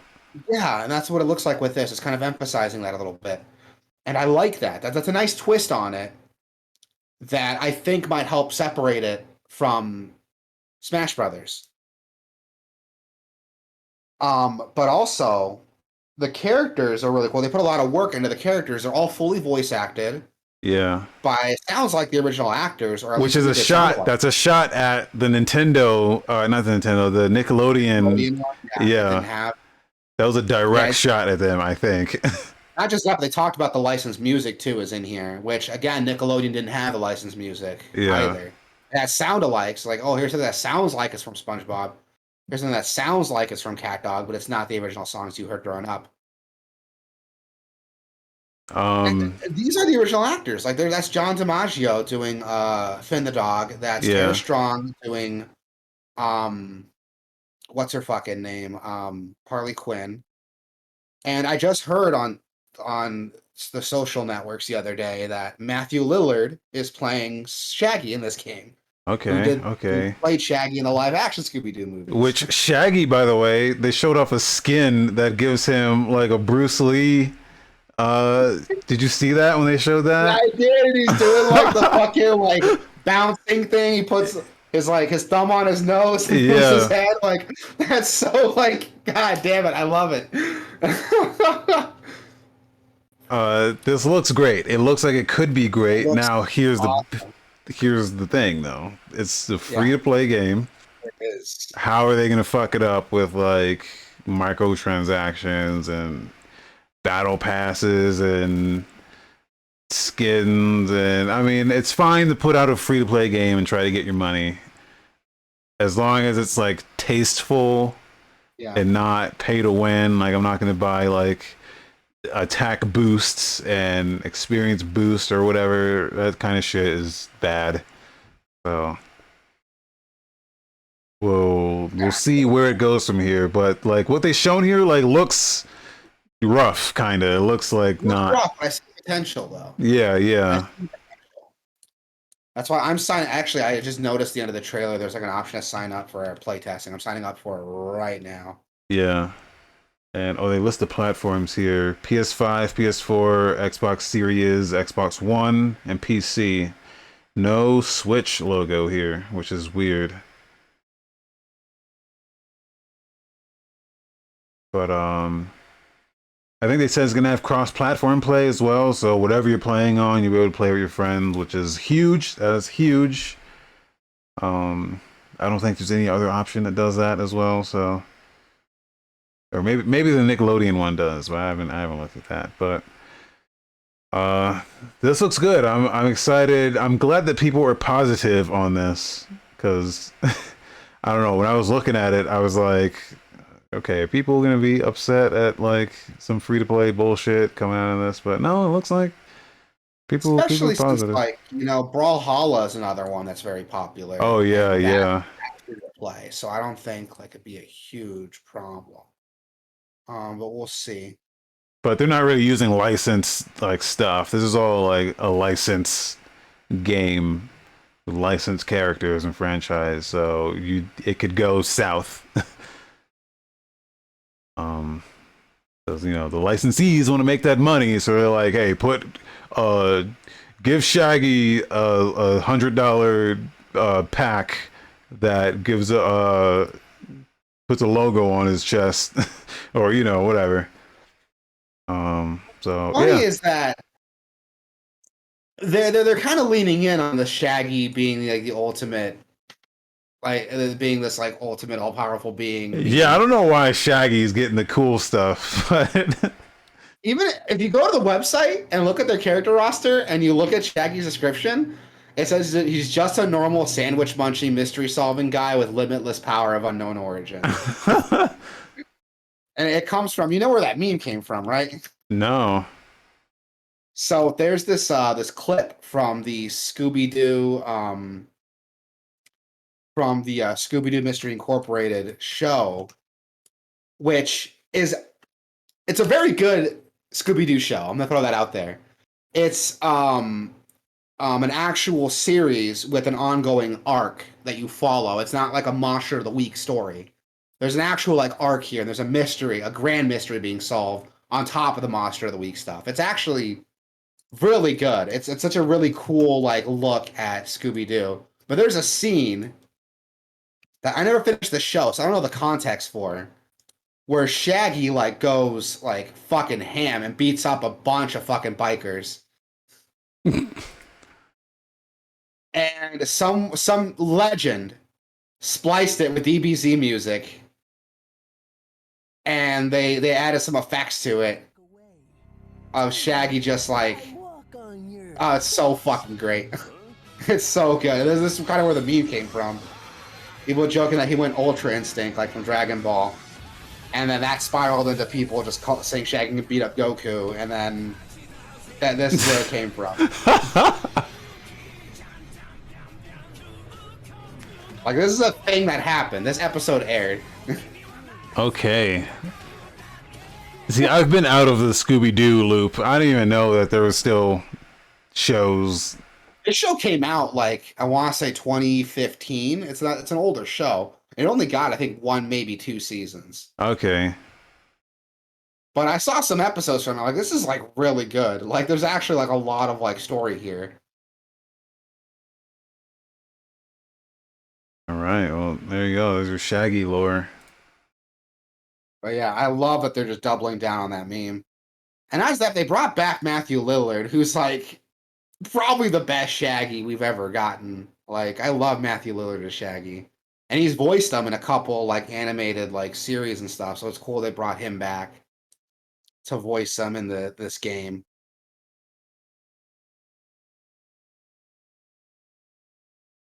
But yeah, so Multiverses, that's set to come out next year. But did they say when that beta test is gonna be? They just sign said ups. sign up to get notified. All right, yeah. Go to The game's scheduled multiverses.com. to release or early 2022. So the beta can't be too far off. Yeah. But we'll see. All right.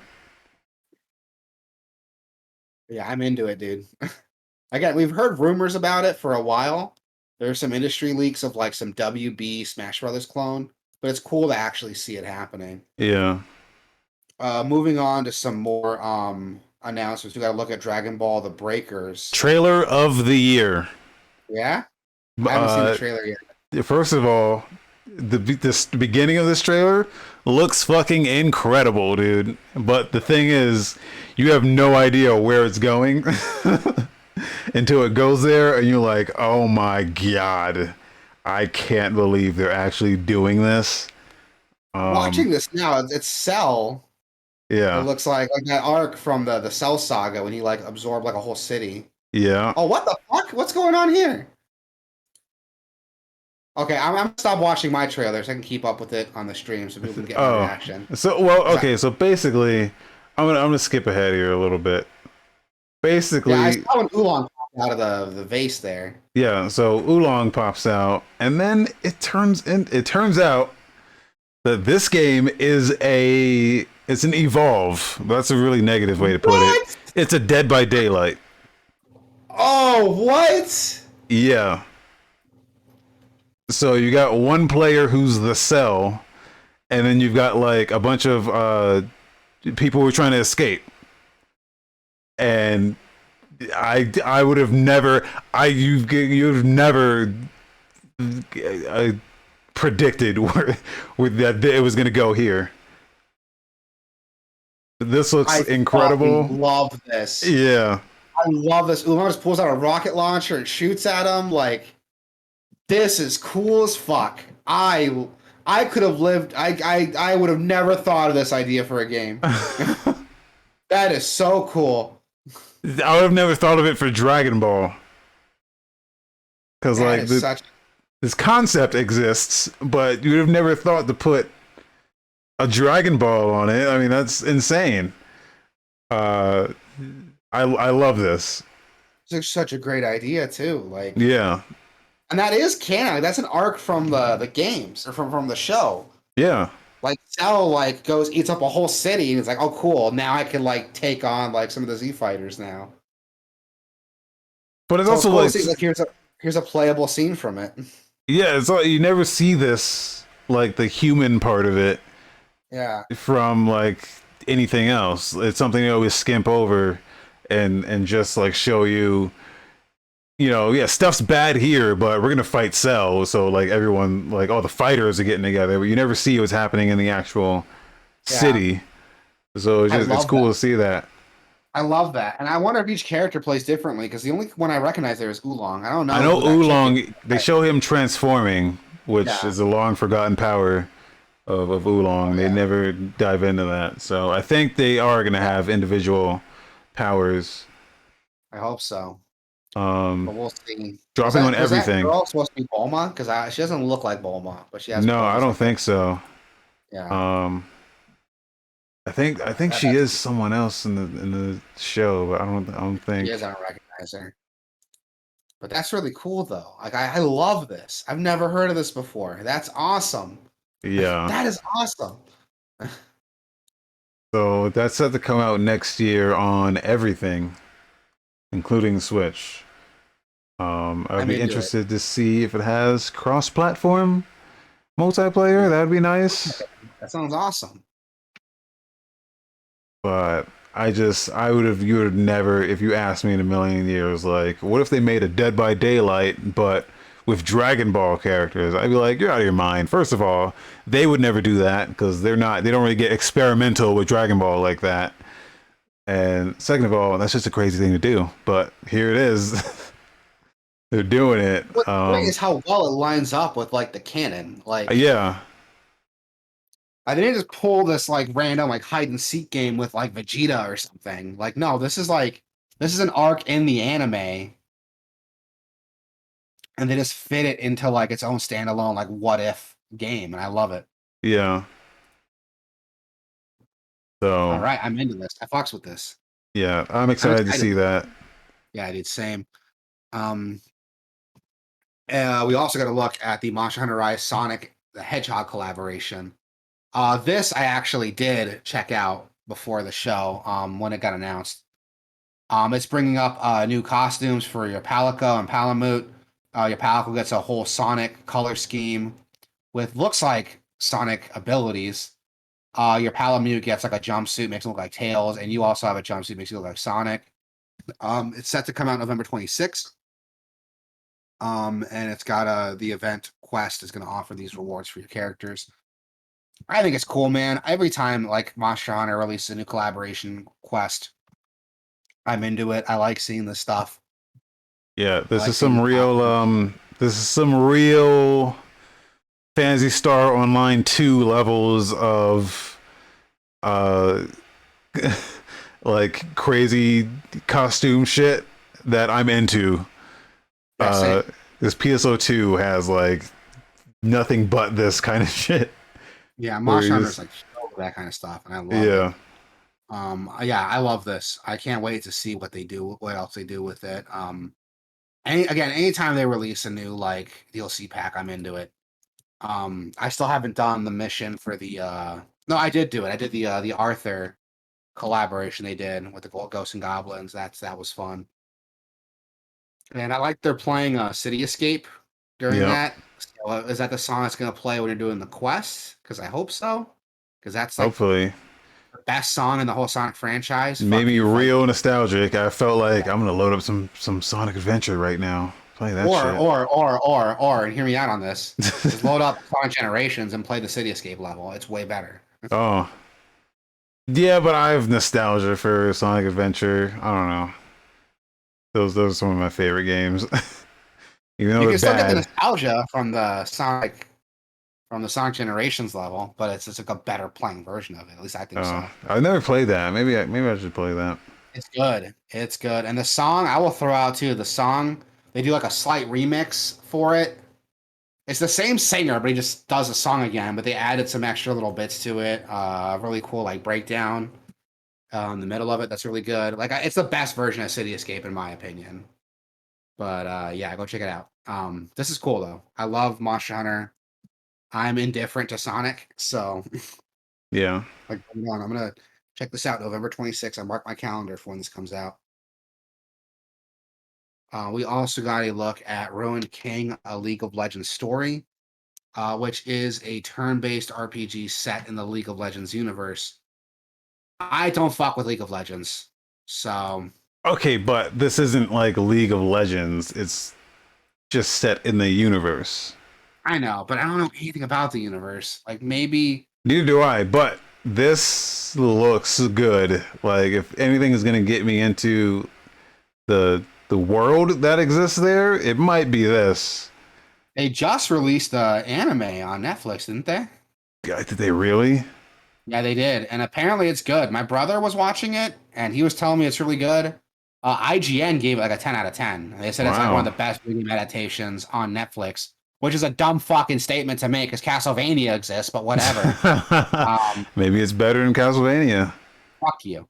Have you seen Castlevania? It's fucking phenomenal. I haven't seen it. It is phenomenal, dude. You would like it. It is very, very good. But look at this game. There's actually like gameplay here. Like, it almost looks like a Diablo mixed with like a turn-based RPG. It's like, I don't know. It looks like a good game though. Yeah, it might be good. I'll have to. I don't know. I like JRPG. I like turn-based RPGs. So, and according to the trailer, it's like available now. So Yeah, it's out. go check it out. It's on what's like Steam, Xbox. I can't fucking see because it's advertising other videos that's covering up the fucking game they're promoting. Are you seeing this shit? No, you mean like on the at the end of the video? Yeah, look at this. How the fuck? Hold on, is there a way to like get rid of those? You can turn off the. Oh no, you can't. I guess you can right here. Yeah, there's a way to like turn off the annotations. Okay, but when you do that, it doesn't do it. All right. Well, it'll be on everything. Oh my god, you're right. It doesn't turn off the annotations. Oh my god, that's so frustrating. Can I just watch the video I'm watching, please?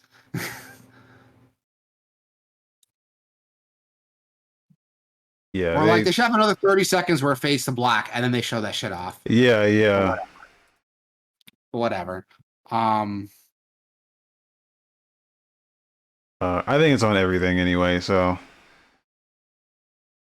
But it looks good. I might actually check it out. I'm not offended by League of Legends. I've dabbled in it a little bit. It's it's fun to play when you can actually get into it and find out like, okay, this is the kind of character I like using, and start like testing stuff out. It's fun to play like from a competitive perspective. But I think it's tough to get into because there's just so much to it. It's also fucking toxic as fuck. Oh my god. Yeah, it can be. That's what turned me off of it, dude. It's the fucking community. I'm like, dude, I'm not getting into this. But this is the offline single player RPG. It should be fine, and it looks good from this trailer. So I don't know, might be something I check out. Yeah, I might check out the anime. My brother's been talking about it. IGN gave it a 10 out of 10, so I might check it out. We also got a trailer for Little Kitty Big City, which looks adorable. Oh my god. This Wish game looks listed. cute as fuck. This is on the wish list. Dude, same. Look at this fucking game. Oh my god. It's I was never a cat person until I met my wife. And when she moved in with me, she brought her cat with her, and now I love cats. Cats are great. Cats are great. Look at this little guy. All the animations, the fucking sounds, everything about this is so good. It's basically like Goose Game, except with a cat, which is better because it's a cat. Way better. Way better. Look at him just getting into shit. Yeah. I like this piece of dialogue here where you're like, hey, I'm a little curious to see what's in there. And then the crow's like, well, I never hurt anyone, especially not a cat. Oh, yeah. That's a great line. Yeah. Are you a small dog or a big mouse? Yeah, the dialogue here is good. Yeah, I like this. I want this now. There's no release date on it. They say soon. So, but this trailer is really funny. It's really good.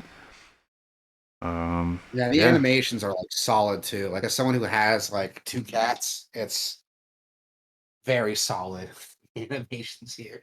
I'm gonna send that to my wife and tell her I got a game for us to play. She would love this game.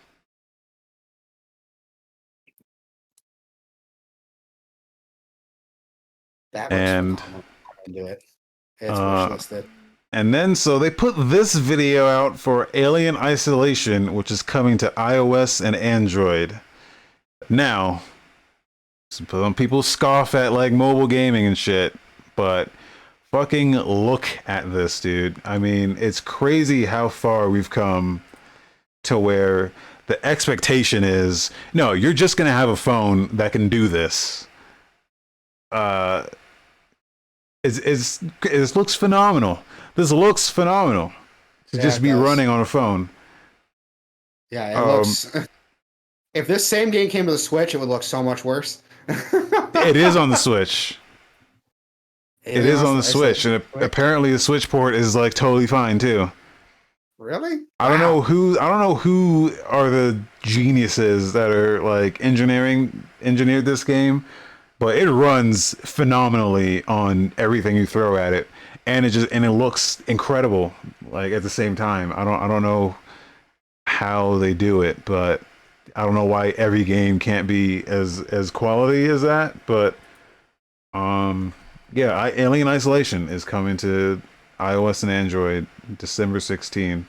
So I don't know what studio is that's doing the port work on this game, but they need to do every game in existence because they work miracles. I don't know.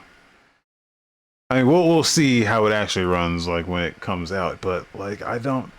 There's not another game that I know of that's like basically a AAA game just on a phone. Yeah, Like that's it's incredible. That's you know incredible. And it's coming out now of like all times. Like Isolation's been out for like what, like 5 years now? yeah, Not a new game, but I fucks with it. but it's just like Actually, I mobile gotta play hardware. Mobile hardware is at a point where it's like you can just play this. You could just do it now, it. Yeah. and you could just there's a reasonable expectation that for most people your phone is probably the most sophisticated piece of hardware in your entire house, right? So like I think if you were to like if you were to get someone into gaming who's not a gamer, it would be through their phone. I'm sure most people have like a shitty phone game on their phone. But if you give them something of quality like this could turn people around a lot. And it's a franchise people know. It's Alien. You know, it's a Yeah. horror game. A lot of people love horror stuff. This could convert a lot of people into, I want to see what else there is, you know? But you know, a lot of people scoff at phone games, like, and I do a little bit as well, because I don't want to play a game with a touchscreen. But I'm sure this is Same. going to have controller support, or it's going to make That it is. easier to play with touch controls. I'm sure. So, We'll but see. yeah, It's incredible. You're right. It's incredible to see this yeah, happening. It looks good. Moving on to gameplay trailers. Not game trailers, sorry, releases. We got Re-Legend coming out November 21st, so that's coming out tomorrow. You can go and check it out. It's it's published by 505 Games. They've done a couple games here and there, but Re-Legend looks yeah. It's like a cute little farming sim with an cute. emphasis on multiplayer. Yeah, cute little game, not inoffensive. Like, yeah, go check it out. It It's looks like you know what it looks like to me. It looks like a fucking Korean MMO, but like on mobile. it does. I played a lot of games that look like this, like a Maple Story from like Oh 20 yeah. like from like 2009 or some shit. That's what it looks like. Very nostalgic for that look. I might have to check this game out just because of that. Um, but it looks fun. It looks cute, inoffensive. Yeah. I'm just gonna set the world on fire, but it's not gonna like ruin your day. No one's gonna send death threats over this game, What's the so price of that? $20 for that. So not bad.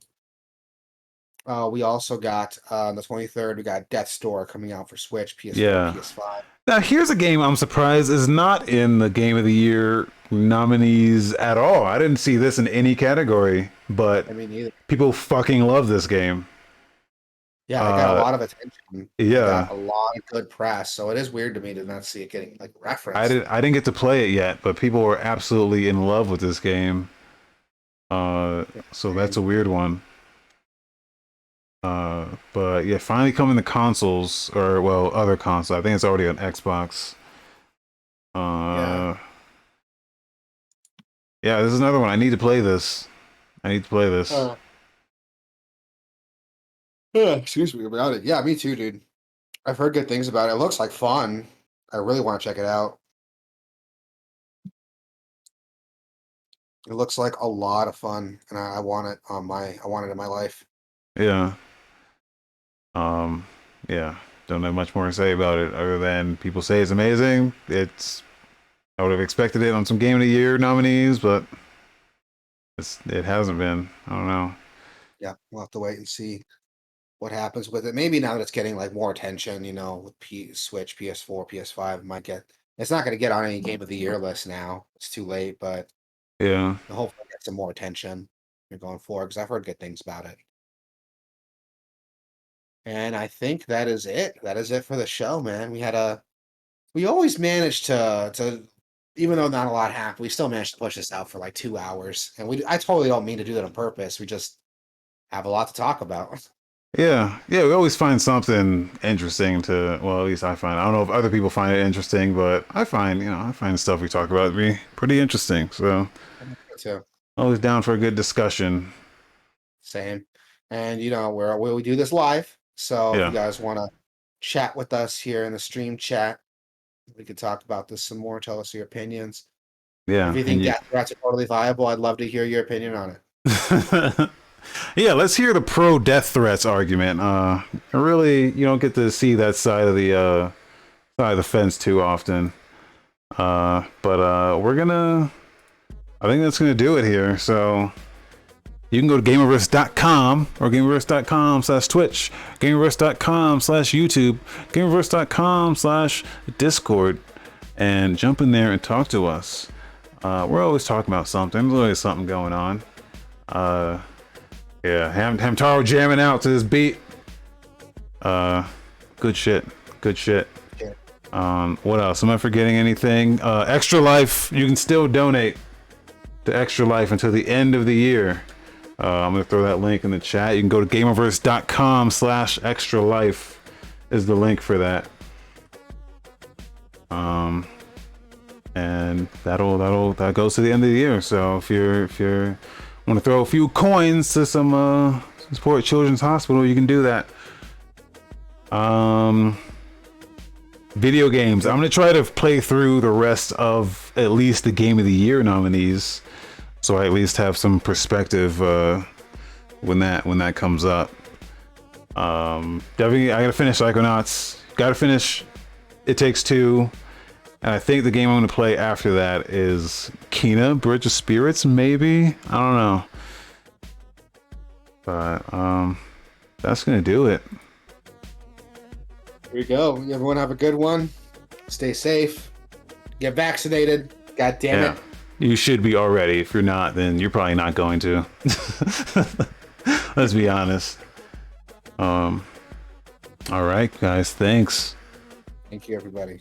We'll be good. Be chill. Be excellent to each other.